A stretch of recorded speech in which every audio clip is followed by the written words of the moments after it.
Et bienvenue à ce webinaire sur le mandat de facturation électronique en France. On est à quelques semaines du coup d'envoi de la réforme. Alors je vais continuer sur la métaphore footballistique parce que c'est à l'ordre du jour. Donc la DGFiP a sifflé la fin du match pour la facture papier et l'envoi de factures par PDF. Donc, il y a des nouvelles règles du jeu. On est aujourd'hui avec Lucien Jiménez, qui est un expert sur la réforme de la facturation électronique en France et qui est également un ancien de la DGFiP.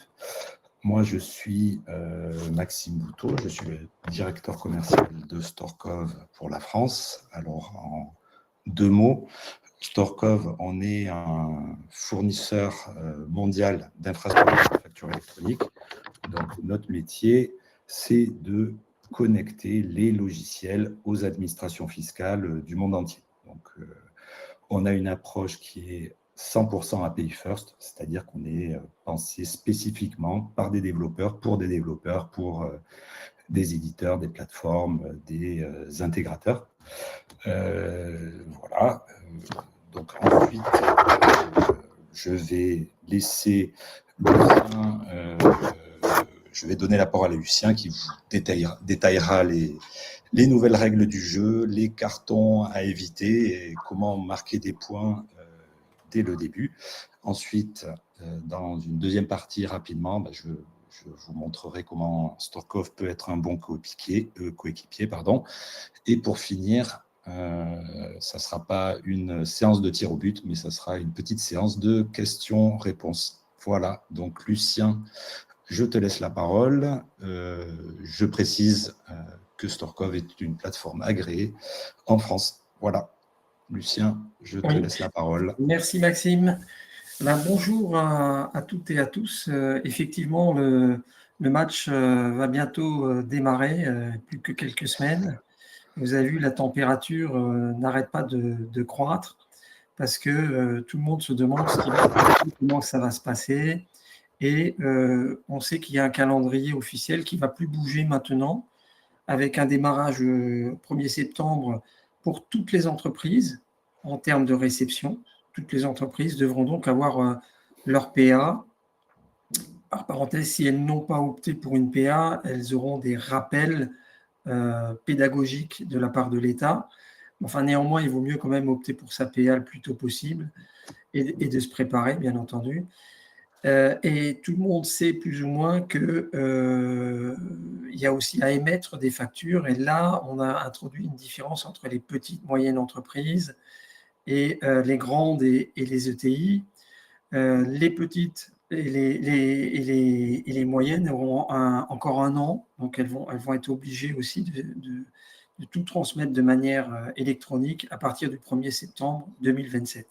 Donc, le Big Bang pour les grandes entreprises, les ETI, c'est maintenant, en septembre. Et donc, les petites entreprises et les moyennes entreprises, vous allez être en capacité de recevoir au moins de ces personnages, ces entreprises, les bonnes factures. Avec une petite nuance aussi à comprendre, c'est qu'on pourrait opter déjà pour faire une sorte de devancement d'appel. Prochain slide. Alors, comment fonctionne le système français? Le système français qu'on appelle aussi ce fameux système en Y, par rapport au système en V. Le système italien, lui, vous n'avez pas les plateformes, les ex-PDP qui maintenant sont devenus les PA. On a changé un peu le nom des acteurs. Eh bien, le schéma en Y, c'est un schéma finalement en ce qu'on appelle en 5 coins. En anglais, c'est 5 corner model. C'est typiquement l'interposition entre le vendeur et l'acheteur des plateformes. Donc voilà, ici, on voit le vendeur envoie à la PA qu'il a choisi. On a simplifié le schéma parce qu'on pourrait en plus avoir des multi-PA. Donc, on va simplifier les choses. Envoie à sa PA. Cette PA, alors là, vous avez un schéma qui vous montre qu'elle peut l'envoyer directement à la PA de l'acheteur, qui par parenthèse pourrait être la même PA. Bon, pas raffinée. Imaginons ici que c'est quelqu'un d'autre. Et elle peut faire cela via aussi le réseau PayPal. Le réseau PayPal fait que la plupart des PA maintenant sont ce qu'on appelle point d'accès PayPal, ce qui garantit une interopérabilité. Évidemment, la PA donc, qui reçoit, elle transmet à l'acheteur la facture. Ça, c'est pour la facture. Il faut reconnaître que le cinquième acteur là-dedans, c'est l'État. C'est ce qu'on appelle le portail de facturation, qui ne facture plus d'ailleurs, mais qui fait que recevoir maintenant. Et là, il ne verra jamais la facture entière dans ce système. Il verra ce qu'on appelle un flux 1, une extraction de la facture. Voilà.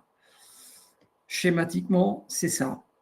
Un schéma en 5 coins. Peut-être. Voilà. Alors, quelques concepts évidemment basiques, mais néanmoins importants et plus subtils parfois qu'on imagine. C'est quand est-ce que je fais une facture, quand est-ce que je fais du e-reporting. Je dis que c'est plus subtil que ça parce que, en fait, ça vient déjà du fait, est-ce que j'ai affaire à un C ou à un B? Est-ce que c'est au départ un C qui finalement est un B, etc. etc. Est-ce que c'est de l'international, pas de l'international? Qu'est-ce qui se passe avec les DROM, les départements et régions outre-mer? Est-ce qu'ils sont à la TVA, pas à la TVA? Quand c'est une entreprise étrangère, est-ce qu'elle est à la TVA? Est-ce qu'elle a un établissement stable? Est-ce que l'établissement... Donc, vous voyez, en fiscalité, c'est quand même aussi un peu une réforme fiscale, les choses sont complexes. Donc, on a essayé de faire simple quand même, la facturation d'un côté, ce qu'on appelle le e-invoicing. Là, c'est du domestique. Quand on dit du domestique, encore une fois, c'est du B2B domestique entre entreprises françaises. On ne va pas raffiner tout de suite sur qu'est-ce qui se passe quand il y a des entreprises étrangères, est-ce qu'elles ont un établissement stable ou pas. Mais en tout cas, grosso modo, on fera des achats TVA franco-français, on se transmet des factures.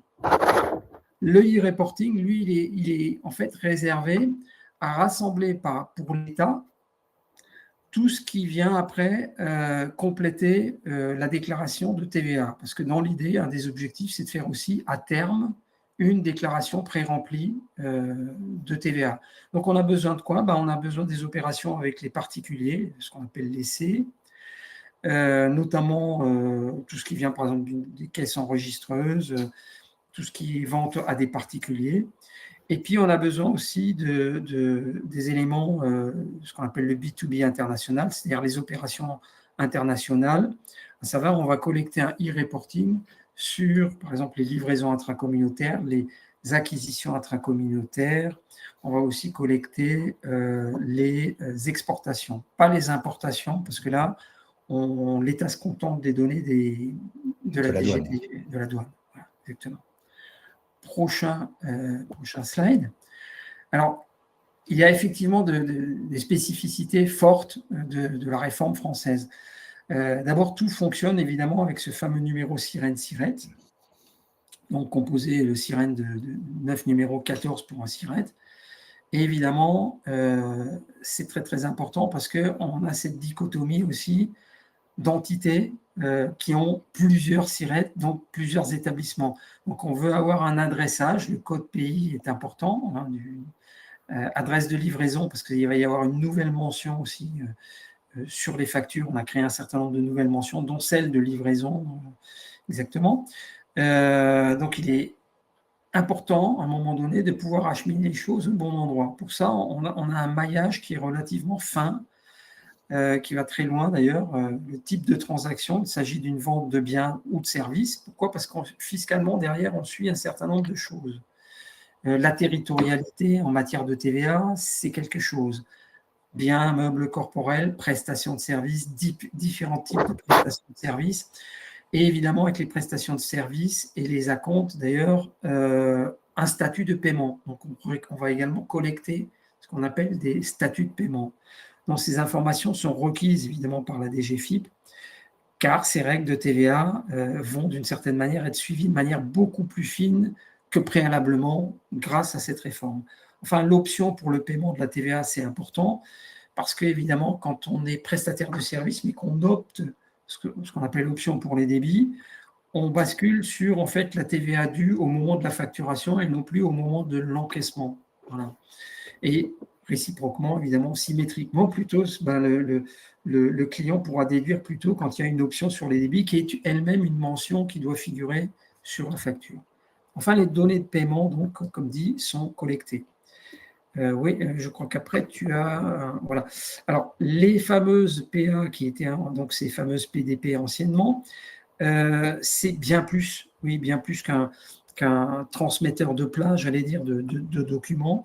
Il y a eu d'abord tout un processus de certification, enfin d'accréditation par la DGFiP, puisqu'on appelle ça maintenant des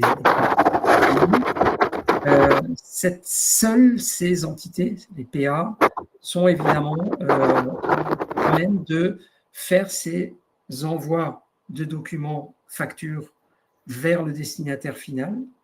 Et évidemment, c'est elles qui font aussi l'extraction pour l'État, comme on a vu dans le schéma en 5 coins. Et puis, c'est elles qui transmettent les statuts et les éléments de e-reporting.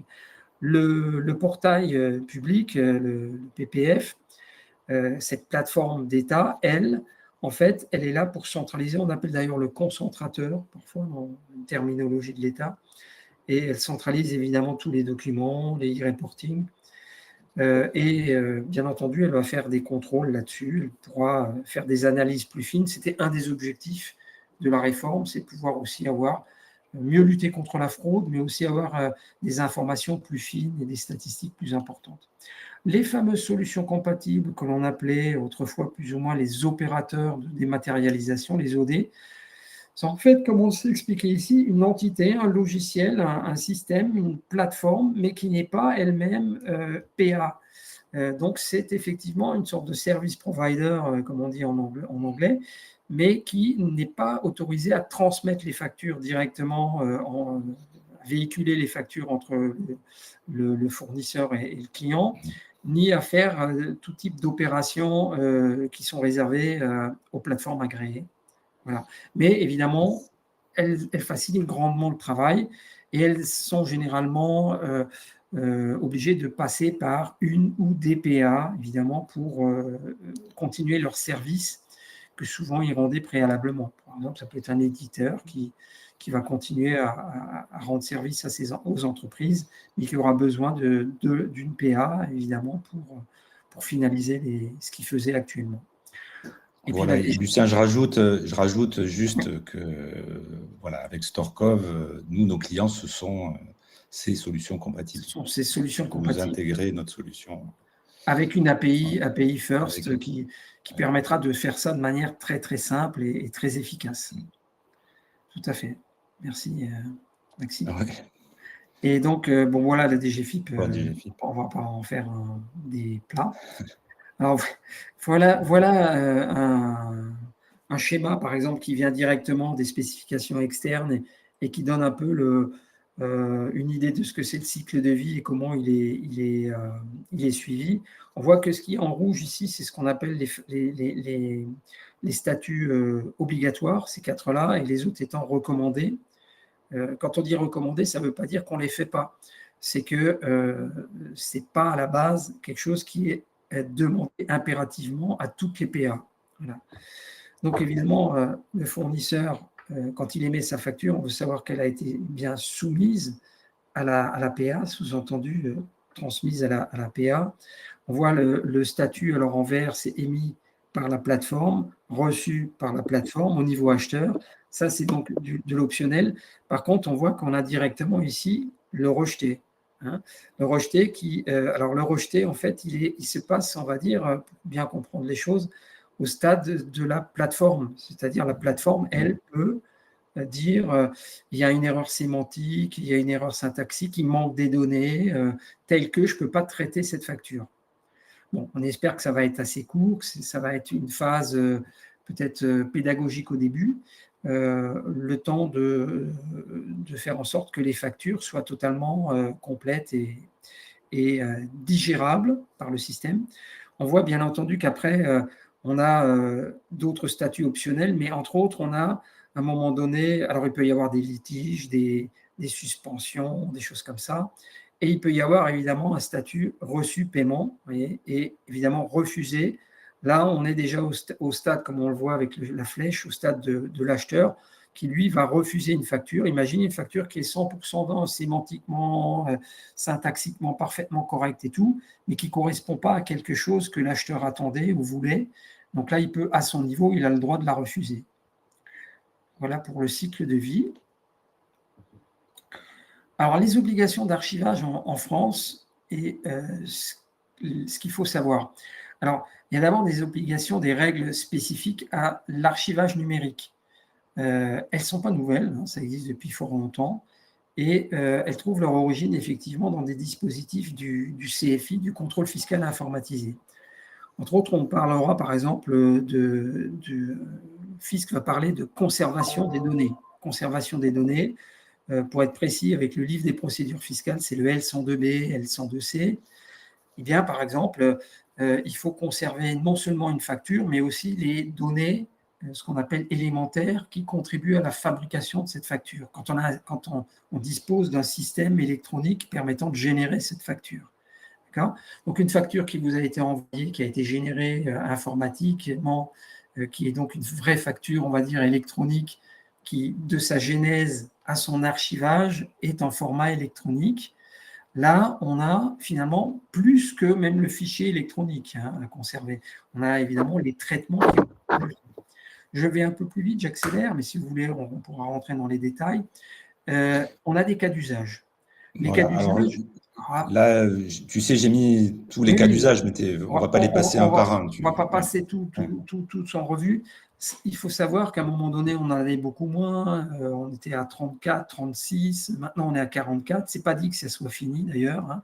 C'est celles qui ont été recensées et qui ont été standardisées, notamment par une norme AFNOR, et qui permet de dire, quand vous êtes dans telle situation, voilà comment il faut gérer la chose.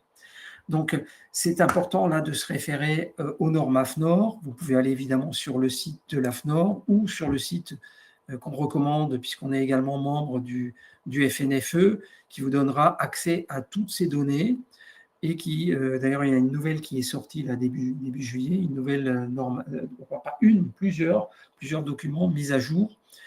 Et alors, parmi ces cas, certains sont, j'allais dire, un peu de la tarte à la crème, d'autres sont très rares, ne concernent que quelques entreprises. Certains cas sont limités à 2-3 entreprises, d'autres, évidemment, sont hyper fréquents. Si je prends par exemple le cas, vous voyez, multicommande, c'est pas généralement, tout le monde n'est pas dans ce cas. Par contre, facture déjà payée, ça peut arriver assez régulièrement, hein, ça peut arriver. Si je prends par exemple un cas aussi, les acomptes, payer un acompte, ça arrive très régulièrement. Être obligé de faire un avoir, ça arrive très régulièrement. Donc on peut passer un peu plus loin dans les cas. Oui, pardon, excuse-moi. Ici, par exemple, vous voyez, vous avez les avoirs, c'est le 18, ça, c'est quelque chose voilà, qui est quand même assez commun. Donc, il fallait standardiser ça. Et les factures d'acompte, alors voilà, on a également plusieurs typologies. Vous voyez, on subtilise en 2021 les factures d'acompte et factures finales avec paiement d'acompte. Donc voilà, après les ristournes, des choses assez banales. Les arts, alors là, c'est franco-français, hein, ça n'existe que chez nous avec le code civil, ça date de l'époque napoléonienne, c'est magnifique, c'est rédigé dans un français qui n'existe plus, mais ça existe toujours dans les secteurs hôteliers, par exemple, voilà, les bons cadeaux, etc. Donc, je ne vais pas tous vous les détailler, mais effectivement, c'est quelque chose qui demande à être maîtrisé déjà au stade pré-PA, puisque c'est quelque chose qui met le titre du webinaire, c'est la conformité. Et la conformité, elle se joue justement sur des petites règles de ce style-là. Comment on fait? Et après, on a standardisé ça pour pouvoir dire comment ça va être digéré par les PA.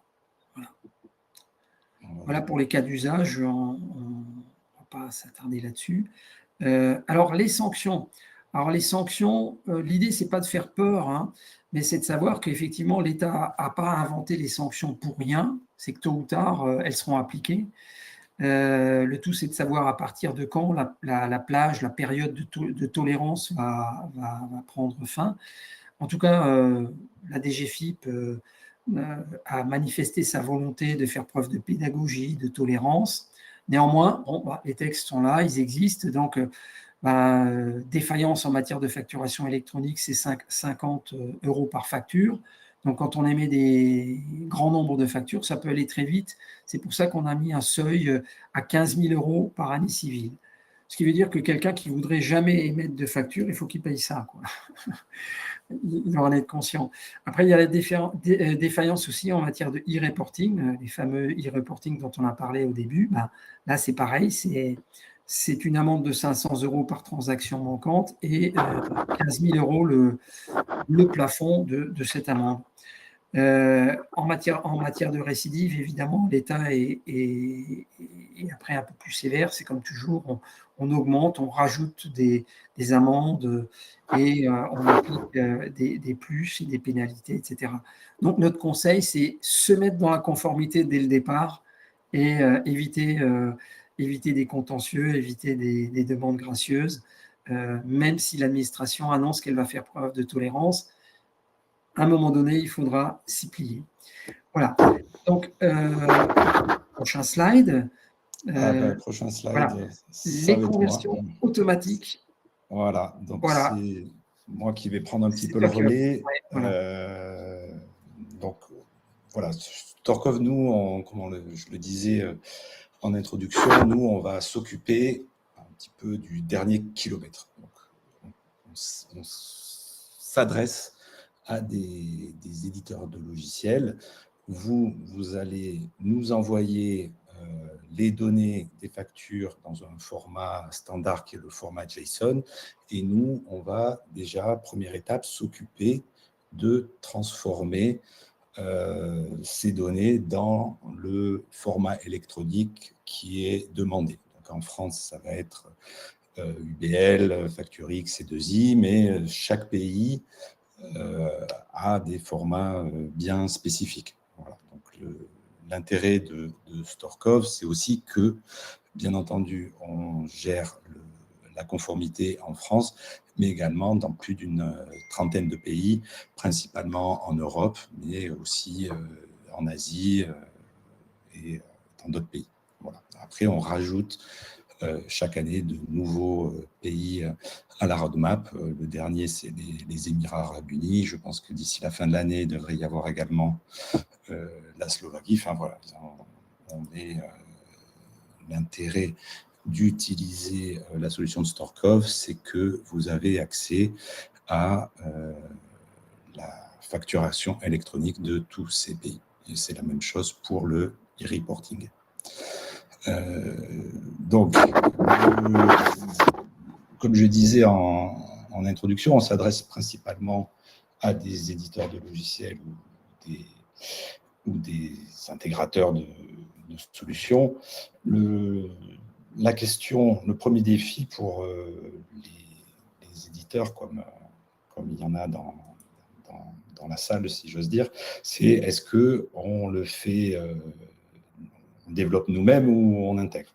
Donc voilà, la question c'est est-ce que vous voulez devenir des experts de la conformité fiscale internationale ou est-ce que vous préférez vous concentrer sur votre cœur de produit? Voilà, ça, c'est une question qu'il faut se poser. La conformité, c'est bien entendu non négociable, c'est obligatoire, mais la développer vous-même, ça n'apporte pas forcément de valeur. Hein. Donc, et surtout, la maintenance réglementaire, enfin la conformité, c'est pas un projet one-shot, hein, c'est un produit vivant. Lucien, tu peux me corriger si je me trompe, mais ça évolue en permanence. Donc, voilà, ça, Oui, je confirme. Voilà, confirme, nous, Maxime. on s'occupe de ça et pas seulement en France. Ça va être dans tous les pays qu'on gère aujourd'hui. Voilà, je le disais également. Vous voyez, les formats, dans chaque pays, il y a des formats qui sont proches, souvent un petit peu des formats, ils se ressemblent beaucoup, mais ils ont leurs particularités. Et il y a aussi les réseaux, c'est-à-dire que voilà, il y a le réseau PayPal, mais il y a aussi des particularités locales, d'autres réseaux. Donc voilà, nous, on va gérer aussi le routing et le réseau pour transmettre toutes ces factures. Attendez, hop, je vais avancer un peu dans ma présentation. Je vais vous montrer, voilà, ça c'est un slide que j'aime bien parce que ça permet de montrer la fragmentation qu'il y a au niveau de la facture électronique dans le monde. Et c'est intéressant d'avoir un connecteur universel, si j'ose dire. Après, le deuxième, un des autres grands défis qu'il va y avoir, c'est le time to market. Donc là, par exemple, en France, le compte à rebours, on va dire, est lancé. Donc pour un éditeur, c'est pas, il n'y a pas de note moyenne, c'est binaire. Hein. Si vous n'êtes pas prêt au jour J, vos clients ne peuvent pas utiliser votre logiciel. Donc forcément, ils partiront sur une solution alternative ou du moins ils devront avoir à ouvrir un deuxième software ou ce genre de choses. Donc nous, Storkov, comme vous le voyez sur ce slide, on se positionne vraiment comme une couche d'infrastructure invisible. Hein. On ne construit pas de RP ni de logiciel de comptabilité. On n'est pas des concurrents pour nos clients. On est un peu comme un Stripe, mais pour la conformité fiscale mondiale. Voilà. En France, on va être votre PDP, on peut être la PDP officielle, et on prend en charge la complexité de ce dernier kilomètre. Donc, en résumé, il y a 5 bénéfices principaux à utiliser Storkov. C'est que vous avez une API unique, donc vous intégrez notre solution une fois et ça vous ouvre des portes aujourd'hui, par exemple, du marché français, mais de tous les autres pays à venir dans lesquels vous opérez ou dans lesquels vos clients opèrent. Et en utilisant toujours les mêmes lignes de code. Donc après, ça veut dire qu'il n'y a pas un nouveau projet à faire quand vous rajoutez des pays. C'est juste, on va dire, une configuration du pays à faire. Donc, on gère tous les formats, ça je l'ai déjà dit. Donc, pas besoin de coder de l'UBL, du FactuRisk ou je ne sais quoi. Vous nous envoyez vos données de transactions au format JSON et nous, on gère la traduction dans le bon format. Voilà. Après, on a parlé tout à l'heure des cycles de vie. Bien entendu, on suit tous les cycles de vie, les statuts obligatoires en France, là, les déposés, rejetés, refusés, encaissés, et on les renvoie directement dans votre logiciel via un webhook. Okay. Voilà. L'archivage légal aussi, on le traite en option, c'est-à-dire que si vous voulez que Storkov s'en charge, on peut le faire sans problème. Voilà.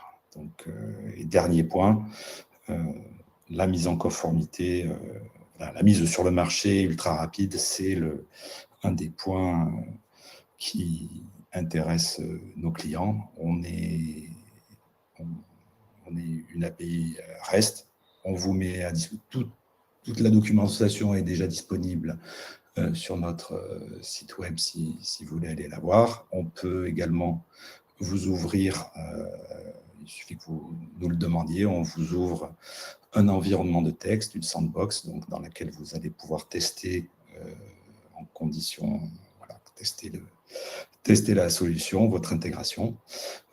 C'est gratuit, c'est valable 30 jours. Donc voilà, en tout cas, n'hésitez pas à nous demander l'ouverture d'une sandbox si vous le souhaitez. Voilà, donc là, on a fait, Lucien, on a fait je pense, le tour. On est un petit peu en avance par rapport à d'habitude. Donc, c'est pas mal. C'est pas mal, ça permet d'échanger avec le groupe. Je pense notamment aussi à rebondir sur ce que tu viens de dire. Oui. Bon, de par mon expérience, je travaille avec beaucoup de PA Et c'est vrai que c'est remarquable d'avoir en fait une API entre guillemets universelle, parce qu'on économise un temps considérable. On n'a plus besoin de développer quoi que ce soit après, quoi. Et ce gain de temps et cette assurance de conformité fait effectivement que le produit Storkov est vraiment remarquable, quoi. Là, on s'en rend peut-être pas compte pour ceux qui n'ont pas testé. C'est d'ailleurs tout l'intérêt aussi de la sandbox Oui. Storkov, qui est extrêmement pratique, extrêmement conviviale, et qui permet en fait d'anticiper, j'allais dire un peu, les quelques problèmes qu'on pourrait ressentir ou avoir avant de passer à la réforme. Voilà, il vaut mieux quand même s'entraîner un peu avant. Voilà, mon conseil. Ouais, et c'est vrai que c'est important de pouvoir tester. Et alors, j'en ai pas parlé, mais on a aussi, pour les clients de Storkov, il y a la possibilité on fait partie de la phase pilote, hein, donc Ouais. ça permet de tester en conditions réelles avec des vrais clients, des vraies factures, l'écosystème, si j'ose dire, avant l'échéance de septembre. Donc ça, c'est quelque chose qui est intéressant. Voilà. Donc maintenant, on va peut-être les questions. Alors, il y a certaines prendre questions. des questions. Je regarde un peu dans le chat. Donc bonjour, où en est Storkov sur le différent traitement des cas d'usage? Donc nous, on traite tous les cas d'usage sauf deux. C'est les cas d'usage que tu as cités initialement, mais après la grande Tout majorité. le monde n'est pas concerné par tous les cas. Oui, c'est ça. Voilà. Donc nous, on préfère pas dire qu'on traite les 44 tous, mais on traite 95% de ceux qui vont être rencontrés par la grande majorité de tous les clients. Alors peut-être aussi en complément, si tu permets, Maxime, de ce que tu dis, je pense que pour les personnes qui ont besoin d'un travail en amont de l'APA, c'est-à-dire au stade du système d'information de l'entreprise, moi en tant que consultant de Storkov, je peux intervenir en amont. Ce qui permet aussi de dire, bon, ben voilà, est-ce que je suis concerné par tel cas d'usage? Est-ce que j'ai toutes les données requises? Est-ce que j'ai tous les éléments? Ce qui permet aussi de gagner du temps de faire cet audit en amont. Donc, n'hésitez pas à contacter Maxime si vous avez ce genre de questions et il le relaiera et on pourra vous aider également dans ce domaine-là. Tout à fait. Après, il y a une question. Alors c'est une question qui il était possible de prendre en charge des centaines d'API pour des connexions directes. Cela rend-il PayPal obligatoire? Alors, c'est pas totalement là. On n'est pas sur le même niveau d'éléments. Enfin, il y a peut-être un malentendu. On va dire que l'API, en fait, il faut voir ça comme étant un système logiciel de connexion entre votre système, d'accord, votre ERP et le service provider dont l'APA. PayPal, c'est autre chose. PayPal, là, on est dans l'interopérabilité DPA. C'est-à-dire, on ne demandera jamais, par exemple, à une entreprise d'avoir une obligation vis-à-vis de PayPal. L'entreprise elle-même ne va pas envoyer de flux, enfin, elle n'est pas obligée de le faire. À l'étranger peut-être, mais pas en France. Donc, du coup, PayPal est un réseau d'échange entre les professionnels de la facturation électronique, donc comme Storkov, qui sont déjà, en fait, on va dire, agréés aussi, ce qu'on appelle point d'accès, PayPal. Voilà. Mais ça n'a rien à voir avec l'API spécifique de Storkov, qui, elle, vise à récupérer, en fait, vos données, vos transactions, de manière automatique, simple, et en toute conformité vers l'APA. Voilà. Oui, alors c'est un point aussi, parce que je parle tous les jours avec pas mal de clients ou de prospects, et il y a toujours la question de l'interface. Nous, on n'a pas d'interface.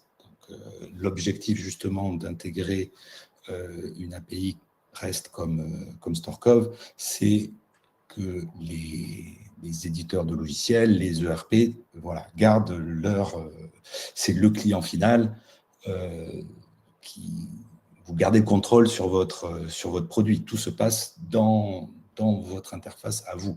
Il n'y a pas à se connecter à une interface de Storkov. Donc ça, c'est un point très important à comprendre, parce qu'il y a pas mal de solutions sur le marché qui sont finalement des softwares et qui offrent une API. Mais vous êtes après dépendant de leur roadmap. Là, vos clients vont utiliser votre solution, et nous, on s'occupe on va dire en arrière-plan, de la transformation au bon format électronique et de la transmission via le bon réseau. Voilà. Donc, c'est ça qu'il faut garder à l'esprit.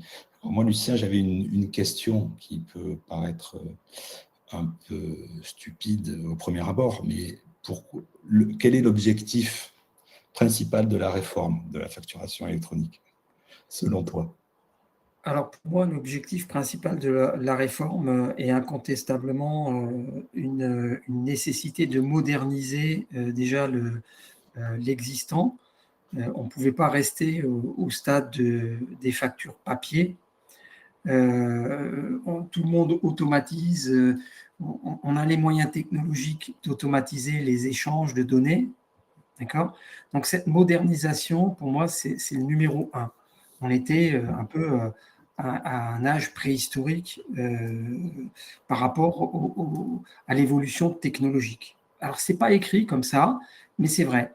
Et en fait, du fait de cette modernisation, on atteint les objectifs annoncés. C'est-à-dire, on se rend compte que grâce à cette modernisation, on va pouvoir mieux lutter contre la fraude, puisqu'on va être dans une espèce d'instantanéité de réception de données, et des données beaucoup plus importantes. Au lieu de recevoir des déclarations mensuelles de TVA ou des déclarations annuelles de liasse fiscale, on a les données au maillage de la facture. D'accord ? On a aussi le cycle de vie. Donc, on peut tracer beaucoup plus finement. Mais tout ça, c'est lié toujours à cet objectif principal, moderniser, passer à un stade tout simplement moderne, technologique, où on a la donnée. C'est la réforme de l'accès à la donnée. Hein, ça, c'est mon point de vue. Et après, évidemment, tout le reste en découle. Comme par exemple aussi l'objectif de mieux connaître ce qui se passe, comment évolue l'économie, de pouvoir aussi permettre aux entreprises, évidemment, d'être plus efficaces, les gains d'efficacité, de mieux suivre les paiements. Hein, voilà, on sait que c'est quelque chose d'important pour les entreprises, c'est vital.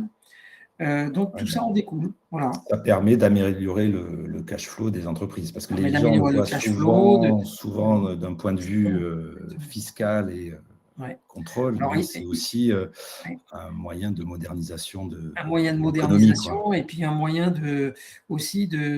c'est une grande opération de remise à l'heure des pendules, parce que c'est vrai que les règles d'archivage, les mentions sur les factures, selon qu'on ait ou non un contrôle, et selon même parfois l'auditeur, on peut avoir un rappel à l'ordre, un rappel au droit ou une amende.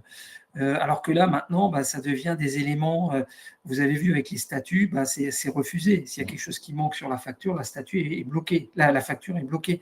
Donc en fait, on va quand même faire une grosse opération, c'est le titre d'ailleurs du webinaire, de mise en conformité générale, hein, et non des moindres. Hein. Voilà. Tout à fait.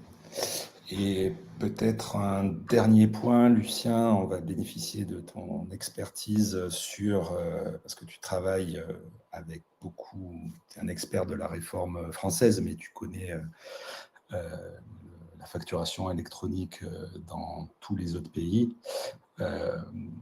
Alors, quels sont les pays où c'est déjà en place et quels sont les prochains pays? Est-ce que tu pourrais parler aussi un petit peu de VIDA? Oui. Alors, historiquement, si on regarde un peu, la facturation électronique, c'est d'abord apparu de manière obligatoire, puisqu'on parle là de mandat, quoi, c'est ce côté obligatoire, dans des pays où la fraude était endémique et à des taux impressionnants. Donc, c'est apparu, par exemple, en Amérique latine. Donc, c'est apparu après dans des pays qui avaient des taux de fraude bien plus importants que la France. Et les pays qui avaient des taux importants de ce qu'on appelle le VAT gap, hein, le gap, le creux entre la TVA attendue et la TVA effectivement collectée. En France, ça tournait autour de 10%. Prenons l'exemple de l'Italie, l'Italie, ça tournait autour de 12%. Ces pays-là avaient le droit de demander une dérogation à l'Europe pour anticiper justement la mise en place de la facturation électronique obligatoire. Cette dernière, donc, elles l'ont obtenue. La France a dû faire une demande et l'a obtenue. L'Italie l'a obtenue. Bon, l'Italie est passée avant nous, elle est passée en 2019. Mais donc, sur ce point, c'est très, très important de comprendre à ce moment-là. VIDA est un horizon. VIDA 2030, voilà, bon, c'est un horizon qui permet de dire l'Europe, les pays de l'UE vont tous basculer de manière obligatoire et à un moment donné, ça sera une facturation obligatoire généralisée pour ceux qui n'y seront pas encore. Donc, du coup, là, l'Italie est évidemment en avance, l'Allemagne va y passer, la Belgique, beaucoup de pays vont y passer. Certains sont La déjà, Belgique, ils y sont déjà, si je ne dis pas de bêtises. oui, ils viennent de passer. Donc, en fait, ce qu'on voit aussi, c'est que chacun a peut-être inventé sa petite règle avant VIDA, puisque VIDA va définir de nouveau un standard et il faudra s'y conformer. Là-dessus, la complexité de la réforme de la facturation française est précisément liée à VIDA aussi, puisque quelque part, on est déjà un peu précurseur de ce que va être VIDA. C'est-à-dire, nous, on aura fait l'effort avant. Certes, on passe après les Italiens, mais on sera déjà en avance par rapport à VIDA. Voilà comment je vois les choses. Alors évidemment, VIDA, ce n'est pas que la facturation électronique, c'est aussi ce qu'on appelle le e-business, puisque le e-business, on est petit à petit aussi, on a essayé de canaliser le commerce électronique. On passe d'une période où l'Europe se faisait tailler des croupières, tous les fiscs se faisaient piller, personne ne payait la TVA, à des systèmes qui sont petit à petit ont été construits. Alors d'abord le mini one-stop shop pour le e-commerce, maintenant ça s'appelle le HOS, etc., etc. Donc en fait, on voit qu'on arrive vers des systèmes qui essaient en fait de se défendre pour qu'il y ait une sorte d'unification des règles, une absence de distorsion de concurrence et de fraude. On n'y est pas encore, d'où la nécessité de VIDA, et je pense que cette évolution est loin d'être terminée. Ça, c'est clair. Voilà pour comment je sens les choses et comment que ça va se passer. Après, je vois qu'il y avait une question aussi sur qui concernait le pilote. Oui, Joa, pouvez-vous donner des sur la donne, la donne, c'était nécessaire pour la phase pilote. Alors là, je ne vois pas de quoi il... Alors, je pense qu'en fait, il faut d'abord être candidat. Toute entreprise qui veut participer à un pilote doit s'associer en couple, entre guillemets, avec une PA. D'accord ? Après, effectivement, il y a un certain nombre d'éléments qu'on implémentera dans les entreprises qui participeront à ce pilote. Donc moi, je vous conseille franchement si vous avez envie de participer au pilote, de prendre la tâche de l'équipe via Maxime Technique. Oui, après nous, voilà. Pour les questions techniques sur StoreCov, après, j'enverrai vos questions, je les les équipes techniques. Au support technique de StoreCov, il n'y a aucun problème. Là, c'était l'objectif plus Parce que la question apparaît une deuxième fois, donc je vois effectivement que ça peut intéresser des gens. Exactement. OK. Bon, écoute, Lucien, merci beaucoup pour ton intervention. On est à 45 minutes, donc je vais fermer la session et je remercie tout le monde pour la participation. Et n'hésitez pas à me contacter ou si vous avez besoin également contacter Lucien. Peut-être tu peux dire deux choses là-dessus. Oui, Lucien. je rebondis parce que je vois une question de dernière minute. Ah, Est-il possible également de tester le e-reporting des cycles de vie? Oui, oui, bien sûr, c'est possible. Dans le cadre absolument. du pilote, il est prévu, et sinon avec le bac à sable de Ah oui, Stockholm. oui, Voilà, voilà. Donc absolument, absolument. il y a ces deux méthodes-là. Et sinon, oui, n'hésitez pas à contacter Maxime ou moi directement. Encore une fois, je pense qu'on n'est jamais trop préparé. On peut vous proposer de l'aide et se mettre dans la conformité, c'est quelque chose qui nécessite un travail cas par cas. Voilà. Très bien. Ben, merci à tous. Merci bien de votre Merci, Lucien. attention. Merci Maxime. Au revoir. Au revoir.